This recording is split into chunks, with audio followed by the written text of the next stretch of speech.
Bonjour les cancers et bienvenue dans la vidéo de votre tirage de l'année 2024. Ouh, ça sort tout seul, dis donc. C'est encore mieux que les scorpions, vous allez très vite, vous savez encore plus vite.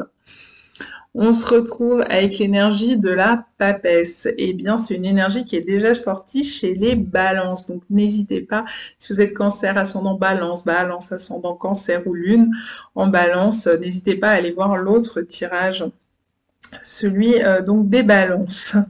Donc la papesse, eh bien écoutez, c'est la sagesse, comme je l'expliquais aux balances, et ce qui moi m'intéresse, c'est que mon idée à la base, c'était d'utiliser ce tarot qui est le tarot de l'amour, avec un grand A, amour universel, amour inconditionnel, pour vous donner l'information de se dire quelle est la ligne conductrice directrice de mon année, mais surtout dans l'idée, le but, l'objectif de poursuivre ma route sur la voie du cœur, la voie de l'amour, la voie de la lumière, la voie de la conscience. Et ici, eh bien, ce qu'on vous recommande, c'est d'utiliser l'outil, l'instrument de la sagesse. Donc le conseil, c'est plus de sagesse, autant de sagesse peut-être pour certains cancers que d'habitude, en tout cas d'agir et de réagir avec sagesse face aux événements qui vont se produire. Et c'est ça qui va vous aider à rester, à vous amener sur la voie du cœur, sur la voie de l'amour, avec un grand A, je le répète, on n'est pas ici nécessairement dans l'amour amoureux. Alors, autre facette de cette énergie, il y a peut-être un voile qui va tomber, le rideau qui tombe et on voit derrière quelque chose, ce qui était dissimulé jusqu'à présent, une information à laquelle on n'avait pas encore accès. Et hop, ça y est, on comprend mieux quelque chose, les pièces du puzzle s'emboîtent.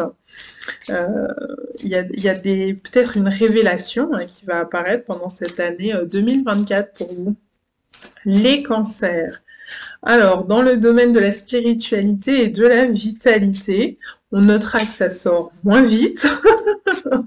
Donc peut-être on insiste sur la sagesse. Et puis aussi, d'ailleurs, dernière information, la papesse, eh bien, c'est le féminin primordial. Donc peut-être tout ce qui touche au féminin, ça peut être aussi une figure féminine dans votre vie qui compte particulièrement. Ça peut être une mère, ça peut être une grand-mère, celle que vous êtes ou celle que vous allez devenir peut-être cette année 2024.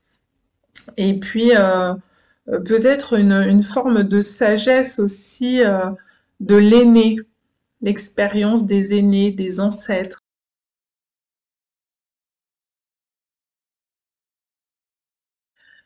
Alors, l'instant présent qui est sorti renversé, je vous montre droit.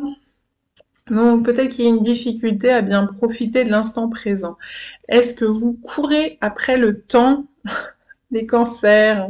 Est-ce que c'est de ça dont il s'agit? Ou est-ce que vous avez du mal à profiter vraiment de votre présent, que vous avez tendance à naviguer dans le passé ou dans le futur, c'est-à-dire la nostalgie de ce qui a été, des bons moments, ou de j'aurais pas dû faire les choses comme ça dans mon passé, ou hier ou ce matin, et puis on tricote là-dessus au niveau mental, ou vice-versa, on anticipe tout le temps ce qui va bien pouvoir se produire, on se pose des questions, et comment ça va être, et est-ce que je vais rencontrer quelqu'un, et est-ce que je vais trouver ce travail, et comment ça va tourner pour moi durant cette année 2024, etc.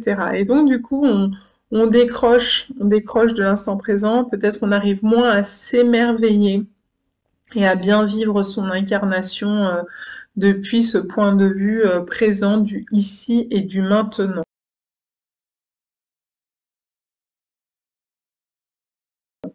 Et peut-être que ça génère de l'anxiété et qu'il y a une sorte de rabaissement du taux de joie, du taux vibratoire joyeux chez vous, les cancers, parce que peut-être un peu trop d'angoisse au lieu de profiter de ce qui est. Peut-être on se fait du souci pour l'avenir, peut-être on se fait du souci pour les autres, ou et peut-être même on se dit c'était mieux avant. Ça aussi c'est possible. Donc du coup on est un peu perdu là dans le cycle temporel, dans notre rapport avec le temps. Hein. Notre rapport avec le temps, ben, c'est aussi Saturne. Et Saturne, il est considéré, au-delà du maître du temps, aussi comme un vieux sage. Donc on revient un peu sur les aînés, les ancêtres ici. Peut-être que vous avez besoin de prendre conseil auprès de personnes qui ont acquis une certaine sagesse ou une certaine maturité. Alors écoutez, il y a deux énergies qui ressortent pour vous. Voyons cela. On est dans l'air, le 8 d'air et le 7 d'air. Donc ça se suit. Alors là, on est dans le Tarot Vision Quest, donc la quête de vision chamanique. Hein. Ce qui est intéressant, c'est que là, c'est un rapace. Donc si votre animal totem est un rapace, ben pourquoi pas. Allez chercher conseil et sagesse auprès de cet animal. Ça peut être un faucon, ça peut être un aigle, ça peut être un autre type de rapace, une buse, un épervier, un vautour, que sais-je encore. Peut-être que vous allez faire connaissance avec un oiseau. Alors au niveau de l'esprit, ou peut-être dans la réalité matérielle, on a en Haute-Savoie, vous avez les aigles du Léman, qui est un parc animalier spécifique hein, pour justement les rapaces et parfois leur sauvegarde, leur réintroduction, etc. Dans le milieu naturel. Donc peut-être voilà ce type d'activité ou de rencontre. Donc le 8 de l'air, c'est écrit en dessous interférence. Donc là c'est sûr qu'il y a des interférences parce qu'on n'est pas pleinement dans la joie de l'instant présent, on est désaligné par rapport à ça. Donc on a du mal à être dans un certain équilibre. Hein. Ça peut piaffer d'impatience aussi, c'est aussi ça que ça peut raconter. Et le 7 d'air parle de futilité. Donc la futilité fait-elle interférence dans votre vie en 2024? Les cancers, c'est possible. Alors attention, voilà, attention à pas tomber. Ça me fait penser à ce que j'évoquais dans mon tirage du Nouvel An lunaire. Le Nouvel An lunaire, il a lieu au mois de septembre. Ici, le Nouvel An solaire, il a lieu au mois de janvier. Et dans le Nouvel An lunaire, je disais attention à nos consommations, à nos modes de consommation, voire à ne pas tomber dans le matérialisme et le consumérisme. Bah là, la futilité, ça peut être ça. Bien qu'on est sur l'air plus que sur la terre, c'est-à-dire plus que sur les deniers, ici dans la famille de l'air, ça peut être les croyances, les pensées. Donc on tombe dans des pensées futiles, on tombe dans des façons de voir les choses ou la vie un peu surfacée. Moi j'appelle ça du surfaçage, c'est-à-dire on refuse d'aller vraiment en profondeur, d'être dans la conscience de ce que l'on fait. De nos pensées aussi, hein, c'est-à-dire on est capable de choisir un peu ses valeurs là et puis de dire de choisir ses croyances, hein, de comment on souhaite voir la vie, à quoi on accorde de l'importance et à quoi on n'est pas obligé d'attacher de l'importance. Et si on attache de l'importance à des choses futiles et qu'on se bagarre et qu'on lutte pour ces choses futiles, ben, c'est une sorte de perte d'énergie, donc je pense qu'il y a de ça là-dedans.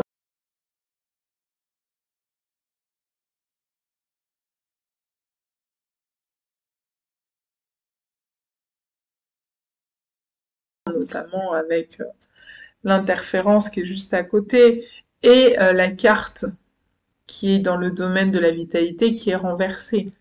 Est-ce qu'on ne se retrouve pas dans des situations trop énergivores parce qu'on met nos énergies dans des choses futiles plutôt que dans des choses utiles ou dans des choses essentielles, même parfois. Le piège, il est là, c'est qu'on croit que c'est utile de mettre ses énergies à cet endroit, alors qu'en fait, cet endroit, ce sont des choses futiles. Mais pour nous, on se persuade que si c'est utile, c'est super important, alors qu'en fait, non, l'essentiel n'est pas là. Et du coup, on y perd des plumes, quoi. On y laisse des plumes dans cette affaire-là. Donc attention, on y laisse en fait de l'énergie, d'où la nécessité de gagner en sagesse. Et si effectivement l'interférence dit bah, en fait on nous dissimule des choses et puis on finit par s'en apercevoir et découvrir le poteau rose, bah, ça peut être désagréable, ça peut être inconfortable, mais c'est peut-être nécessaire pour avoir une vision plus juste. Et oui, alors là on a le pape qui donc répond à la papesse. On a quand même le pape et la papesse ensemble. La papesse, c'est du 2. Et ici, c'est du 2 aussi. On est sur du 2 d'arc-en-ciel. Ici, on est sur du couple. Et là, j'allais vous dire, c'est le tirage relationnel. Alors, chez moi, le relationnel n'est pas forcément le couple, l'amoureux, le sentimental. Ça recouvre toutes les relations possibles, dont nos relations amoureuses, mais aussi nos relations amicales, familiales, professionnelles, etc. Cependant, là, spécifiquement, ça pourrait bien parler d'un mariage. Ça pourrait bien parler de trouver... il y a peut-être du grain à moudre, mais pas dans le bon sens. C'est-à-dire, on se dispute pour des futilités, quoi. Ça peut parler d'un engagement également, une relation dans laquelle on décide de s'engager. Ça peut parler d'une personne en particulier qui compte ou qui va compter pour nous, plutôt une personne d'un certain âge. Donc c'est pareil, en fonction de votre âge. Si vous êtes une personne, on va dire, plus de 50 ans, eh bien ça peut être une rencontre. Vous rencontrez quelqu'un dans votre âge, dans vos âges, dans votre zone d'âge ou un peu plus âgé, voilà. Après, ça veut rien dire, on peut aussi rencontrer quelqu'un de 50-60 ans en ayant 20 ou 30, hein. Ça, c'est possible aussi, hein. Mais on est quand même sur une rencontre d'une personne qui est plutôt mûre, mature, plus de la cinquantaine. C'est quelqu'un qui peut représenter pour nous une autorité. Alors ça peut être une autorité religieuse, bien évidemment, avec le pape, le hiérophante, mais ça peut être aussi quelqu'un qui est une autorité comme notre père, beau-père, notre grand-père ou un grand frère aîné, mais vraiment avec un grand écart d'âge, par exemple. Pas mon frère aîné de 2 ans de plus, quoi. Que ça peut toujours, ça dépend comment il fonctionne ce grand frère et peut-être qu'il porte le costume du pape dans sa façon de se présenter très autoritaire, par exemple, ou qui a repris le côté chef de famille à son compte, quoi. Ça, c'est possible. Il y a quand même l'idée d'une possibilité de s'engager dans une relation pour ceux qui cherchent un partenaire, un ou une partenaire amoureuse, parce qu'on a ce couple quand même qui existe, le pape et la papesse. Hein. Donc au niveau relationnel amoureux, ça semble possible. Pour ceux qui cherchent à s'engager dans une union, se marier, se paxer, vivre ensemble, c'est possible aussi. Il n'y a pas de... en tout cas, la porte est ouverte à tout ça. Après, le pape, c'est aussi la tradition. C'est pas l'innovation. Donc, voilà, on est dans quelque chose de très, j'ai envie de dire stable, mais stable traditionnel. Hein. C'est pas, voilà, c'est pas l'innovation, je le redis, c'est pas Uranus, la révolution. Et d'ailleurs, c'est très intéressant car la quasi-totalité des signes, en tout cas la grande majorité des signes de la roue du zodiaque, l'année 2024, porte un peu cette ère de révolution, de changement, de bouleversement. Chez vous, ça n'apparaît pas, les cancers. Là, au contraire, on est dans quelque chose de très acide, de très stable. C'est... Après, à mon sens, à mon goût, quand je regarde comme ça un instant présent renversé, désaligné, le pape et la papesse, l'énergie de joie, elle est pas au top, au top. C'est pas fun, quoi. C'est pas une année fun. On est, voilà. Et puis surtout quand ici on met en garde sur la futilité. Alors peut-être que le fun, vous essayez d'aller le chercher, mais dans des choses futiles. Vous savez, je sais pas moi, des tickets à gratter, j'en sais rien, une soirée casino, des petits achats, plaisir, mais voilà, finalement ça sert à rien une fois que c'est acheté. Voilà, je sais pas moi, des décos d'Halloween, des trucs comme ça, un peu, voilà, ou un truc un peu fun, un truc rigolo pour le chien ou le chat, un mug un peu rigolo pour la fête des pères, une cravate un peu chelou, voilà, des trucs un peu, ça fait rire 5 minutes, quoi. Mais en fait, c'est voilà, on est dans de la futilité. Mais peut-être que voilà, c'est là-dedans que vous allez chercher votre fun parce que 2024, c'est pas nécessairement l'énergie de base joyeuse, quoi. Donc, ça peut être ça que ça raconte. On est beaucoup plus dans le mental, dans les pensées, dans les croyances, dans les valeurs. Quelles sont mes valeurs? Hein, là, manifestement, on est dans de la valeur traditionnelle, hein, et on vous conseille d'aller dans de la sagesse. Hein. Donc, c'est quelque chose de plus rigoureux, vous voyez, on est quelque chose un petit peu, c'est droit, c'est carré. Voilà. Donc peut-être aussi que la futilité a du mal à trouver sa place. La petite joie du quotidien, c'est compliqué aussi. Voilà quoi. Il y a peut-être un petit peu quelque chose de cet ordre-là. Peut-être qu'il faut plus axer votre plaisir sur des choses traditionnelles plutôt que novatrices. Il n'y a pas de grande cassure, il n'y a pas de grande embrasure. J'avoue que ça m'étonne un peu parce que je vous le dis, beaucoup d'autres signes pour lesquels c'est le cas. Je suis curieuse quand même. Je, je, je vais regarder un peu une autre énergie quand même parce que ça me rend curieuse, les cancers, ce tirage 2024. On me dit non, non. Bon, bah non, non.